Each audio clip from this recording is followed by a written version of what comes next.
Yeah. Thanks, Stephen, Bill. Rob Kelly. I'm here with my business partner. We've got a 100-person internet media business. I'm wondering what would be the single most valuable piece of advice you'd give us to even attempt to create some of the value that you guys have done in both your very impressive companies. I think actually, maybe in both cases, correct me if I'm wrong, the excitement wasn't really seeing the economic value. Even when we wrote down at Microsoft in 1975, a computer on every desk and at every home, we didn't realize, oh, and we'll have to be a big company. Every time I thought, oh God, can we double in size? Geez, can you manage that many people? Will that feel fun still? And so every doubling was like, okay, this is the last one.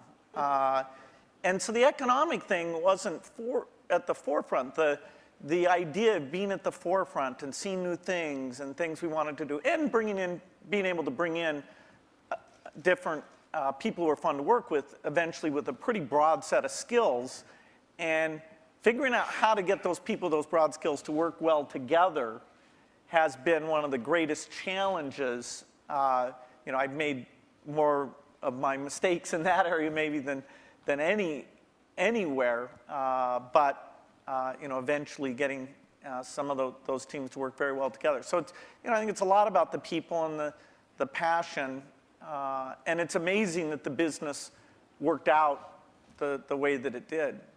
Yeah. People say you have to have a lot of passion for what you're doing, and it's totally true. And the reason is because it's so hard that if you don't, any rational person would give up. It's really hard. And you have to do it over a sustained period of time. So if you don't love it, if you're not having fun doing it and you don't really love it, you're going to give up.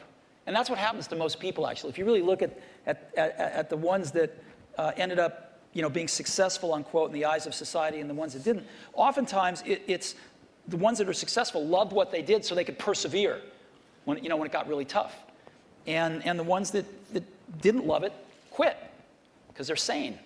Right? Who would want to put up with this stuff if you don't love it?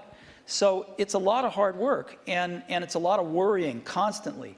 And if you don't love it, you're going to fail. So you got to love it. You got to have passion. And I think that's the high order bit. The second thing is you've got to be a really good talent scout, because no matter how smart you are, you need a team of great people, and you've got to figure out how to size people up fairly quickly, make decisions without knowing people too well, and hire them, and see how you do and refine your intuition, and be able to help build an organization that can eventually just build itself, because you need great people around you.